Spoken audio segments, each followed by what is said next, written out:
Hey guys, Mizuki here. Today we're diving deep into the swirling chaotic vortex that is Ubisoft's business strategy.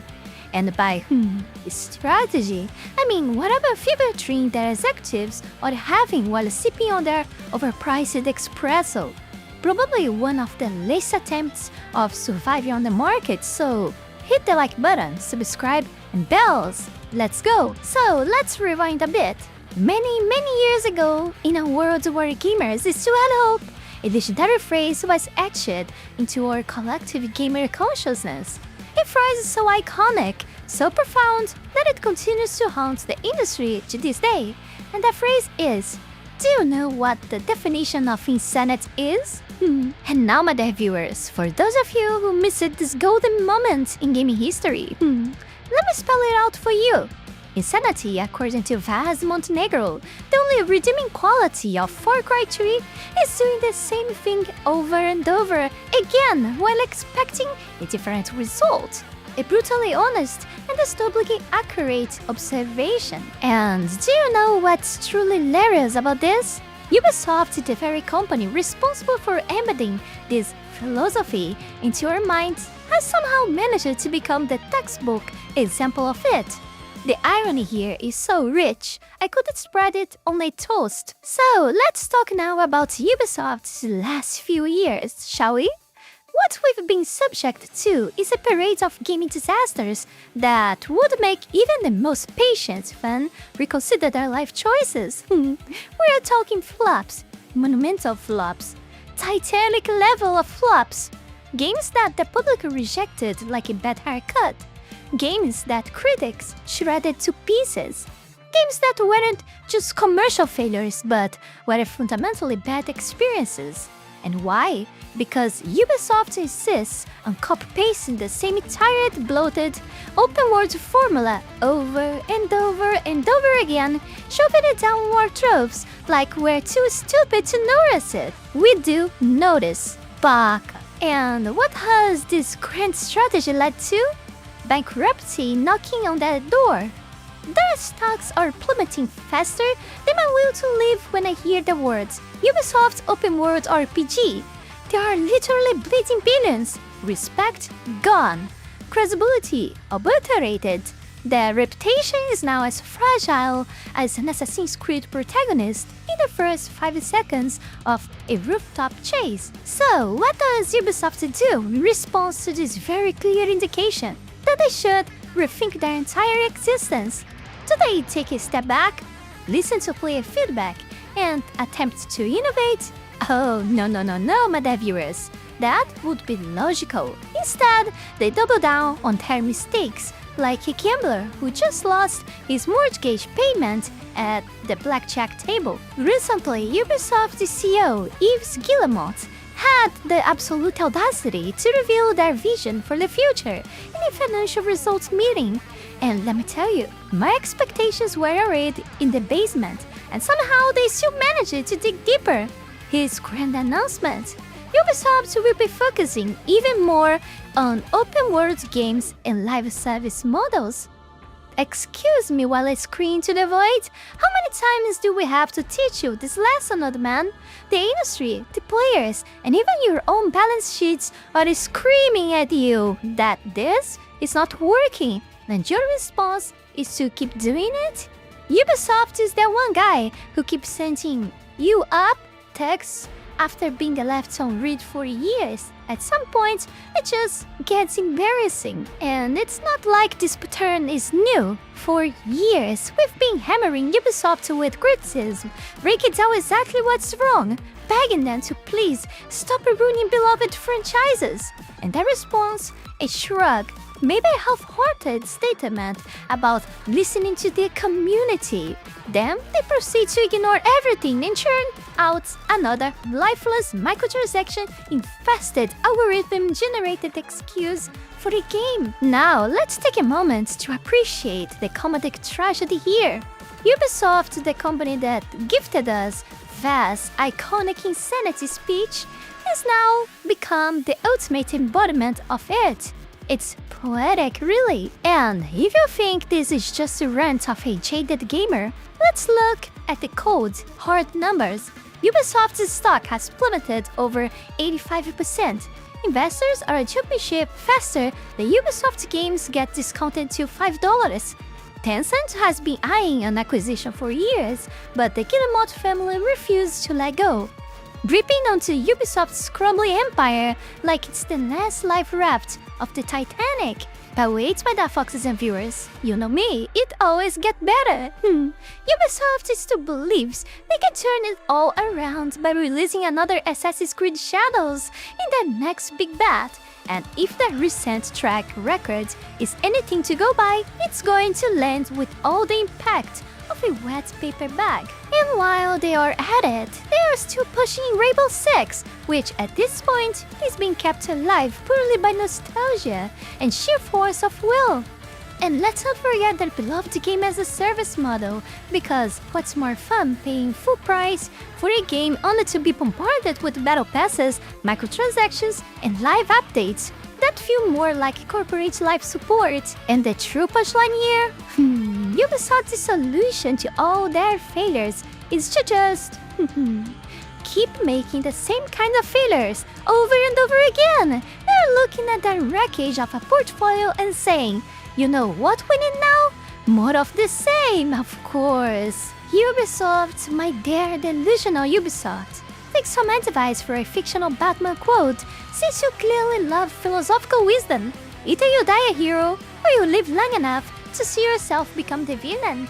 And my friends, Ubisoft has most definitely become the villain, not just through its relentless destruction of beloved franchises, but through its blatant refusal to innovate, its obsession with squeezing every last penny out of the gaming community, and its sheer inability to learn from its own mistakes. So, what's next for Ubisoft?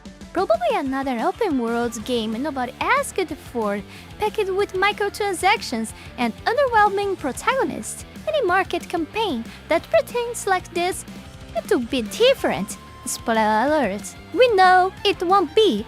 And that, my dear viewers, is a definition of insanity. But now, my dear foxes and viewers, time to have a little therapy session, shall we?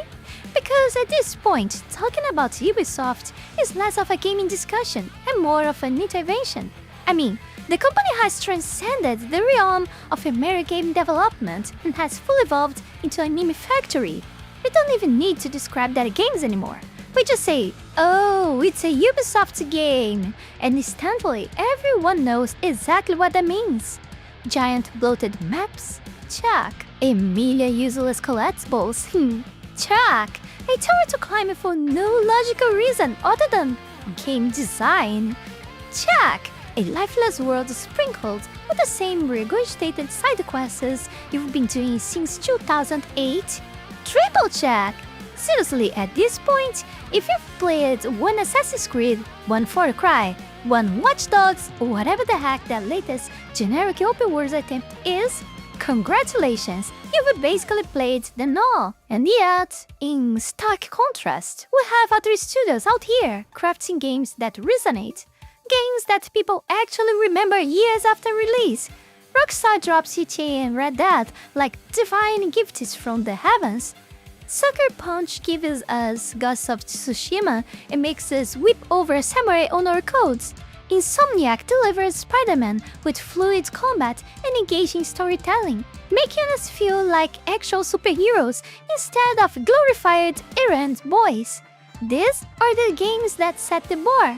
Meanwhile, Ubisoft is out here, frantically digging a hole 6 feet deep and calling it innovation.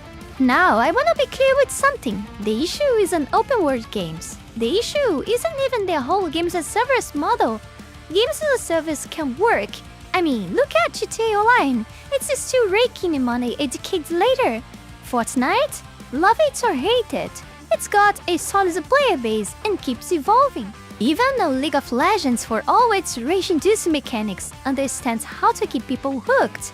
So the problem isn't the format, it's Ubisoft's insistence on making the same mistakes over and over again, like an NPC stuck in a broken animation loop. How many times do we need to say it? We don't want another recycled open-world grind fest with a skin swap. Ubisoft's entire business model is built on Excelsior patience. They've been peddling the same formula for years, and at this point, even our most diehard fans are crying out for change. And what does Ubisoft do? Oh, they just plug their ears and continue their downward spiral, convinced that we are the problem for wanting something different. Newsflash, Ubisoft. If your community keeps giving you feedback, maybe, just maybe, you should listen instead of doubling down on mediocrity. But no, that would require self-awareness, and we all know that's in shorter supply at Ubisoft's than compelling side quests. And here's the real kicker though, Ubisoft isn't even bad at making games. No, their problem is far worse. They are aggressively, unapologetically average. Like, they've perfected the art of producing games that land squarely in that 5 to 7 out of 10 range. They don't make absolute garbage, but they also refuse to strive for greatness. And of course, there is the woke agenda too. It is like they are afraid of ambition. Instead of pushing the envelope, they push more icons onto your minimap. Instead of depth, they give you yet another fetch quest. Instead of creating a truly immersive world, they just make a bigger one. I hope you won't notice how lifeless it is. Oh, but we're launching the biggest Sparkcrab map ever! Yeah? And who asked for that? Who is out here saying, man, I wish this empty world was even bigger so I could spend more time doing nothing of value? Nobody. The problem isn't size, it's substance. Red Dead Redemption 2 has an open world. The Witcher 3 has an open world. And both of those games have something Ubisoft titles don't. Heart. They feel alive. They feel meaningful. They feel, well, like the developers actually cared. Meanwhile, Ubisoft is just copy-pasting their own work like a college student trying to stretch a 5-page paper to meet the 10-page requirement. I'm not talking about myself here. And don't even get me started on the whole studio identity excuse. Like, yeah, studios have their specialties.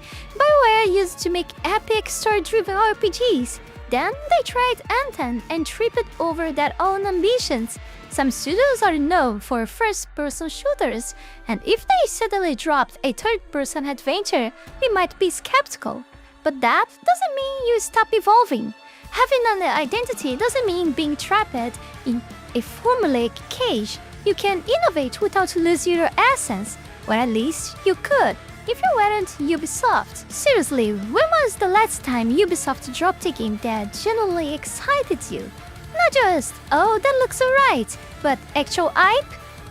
Because I remember when Watch Dogs was first announced, and we all thought, wow, a GTA-style game, but with hacking. That could be amazing. And then, well, we all know how that turned out. The Division, another promising concept that Ubisoft somehow managed to drain the life out of.